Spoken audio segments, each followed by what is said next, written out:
How's it going, everyone? Welcome back to the channel. My name is Gianluca and I'm a final year medical student studying in Canada. Now, last month I passed the Step 1 American board exam, that is the USMLE Step 1.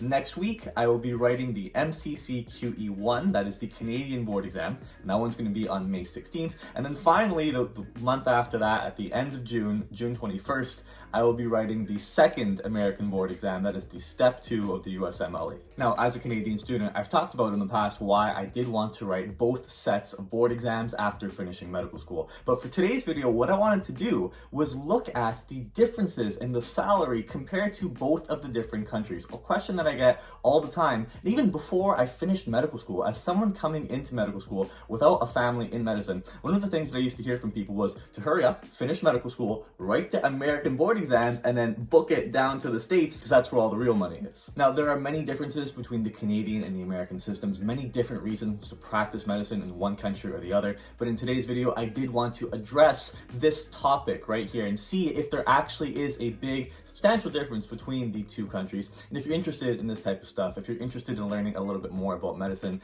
a behind the curtain look at what the profession is actually like, and you want to see more in the future, first of all, leave a like on the video. Second of all, subscribe to the channel, and there will be more coming out in the future. And before the video gets started, I'd love to hear from you guys. Let me know in the comment section below, what do you think? Is it better to practice in Canada or the States?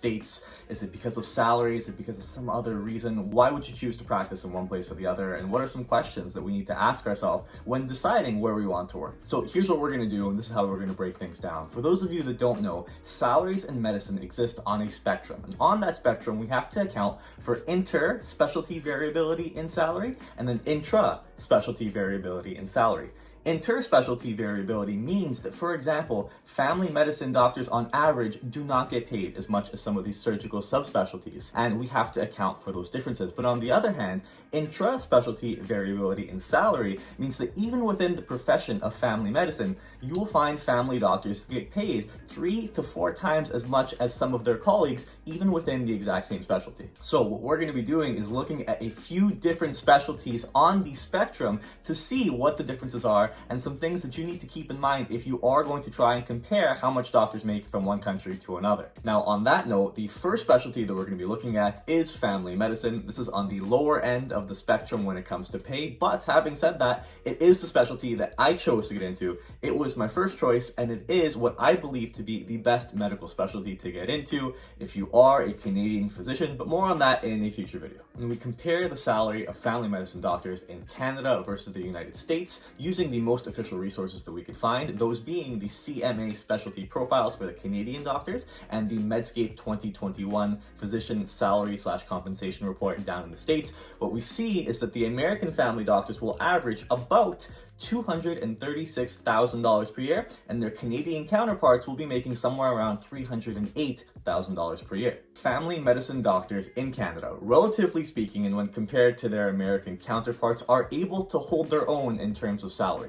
And especially in provinces like Ontario, for example, if you have a newly minted family doctor that is willing to do those 50, 60 hours per week, pick up some additional shifts, maybe some rural emergency medicine whenever possible, some low-risk obstetrics, they do have that potential to even surpass the American counterparts when it comes to family medicine. And taking it a step even further than that, I've spoken to many family doctors here in Ontario that have agreed with the statement that they believe that it is, in many cases, more fiscally responsible, more fiscally advantageous to practice in Ontario than it would be to move down to the States and open up a practice there. But at the same time, let's not get carried away, because there are two very important factors to keep in mind if you are trying to compare the two countries, and it is something that holds back the earning potential of any physician that's trying to enter Canada, and I don't think a lot of people have this realization when they're considering the process in the beginning. The first thing that we need to talk about is the conversion rate.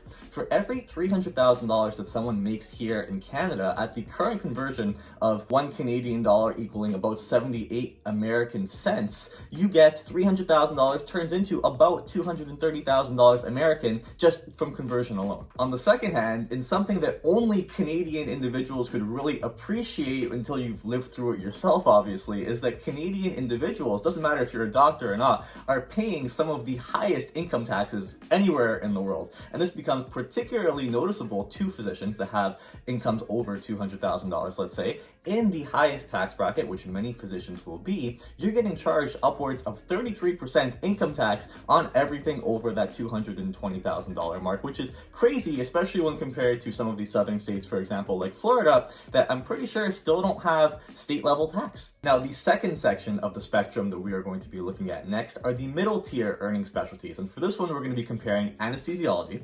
Canadian anesthesiologists report making on average about 450,000 Canadian dollars, whereas in the United States, they report making somewhere around 378,000 American dollars. Now, what you'll see here, even in the middle tier, is that at first glance, even after the currency conversion, it looks as though the specialists in the different countries seem to be making approximately the same amount of money. And we'll just set those pesky taxes aside for a second. But this is where you need to take into account even another factor that a lot of people, myself included, didn't consider until you actually start looking at paying off student loans and things like that, is the concept of malpractice insurance. And in speaking with different specialists from here, from down in the States, it seems like the cost of malpractice insurance varies by both your specialty and where you are practicing. And the general consensus seems to be that malpractice insurance down in the United States tends to be a lot more expensive than it is here in Canada. What I would recommend to anyone deciding whether or not they want to go and practice in the States or Canada is to look into how much some of the additional expenses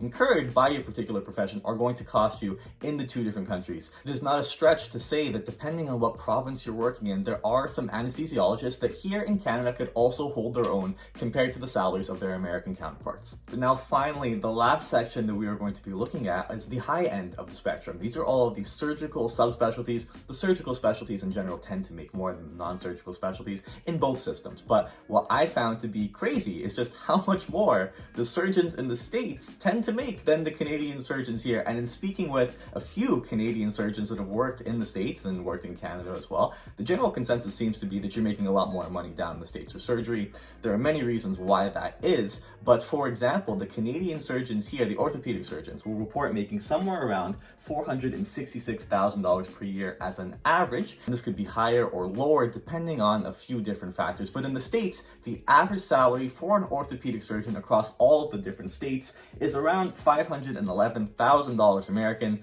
After the conversion, that is a substantial difference. But when we start looking at the outliers, the top earners in these fields, it seems like orthopedic surgeons and many of the other surgeons that are making millions of dollars down in the States, whereas that becomes a lot less common here in Canada if you are employed in a hospital. And I mean, that's if you could even find a job as a surgeon here in Canada. Another little known fact for many people is that there are many areas of surgery here in Canada right now where, depending on where you would like to work, there aren't many jobs available for you. Orthopedic surgery has gained some notoriety in the last few years for individuals coming out of residency and not being able to find stable, consistent OR time, and as a result have to resort to locums or working at different hospitals or a few different things. It is not guaranteed here in Canada that you will find a full-time practice to be a part of directly after residency. Now, I don't know what that process is like down in the States, but I thought that would be an interesting piece of information to share with anyone that was looking to get into that profession. So now, where do we stand after this entire video has done? I presented all the information to you. And the original question, do you make more money in the States or in Canada as a doctor?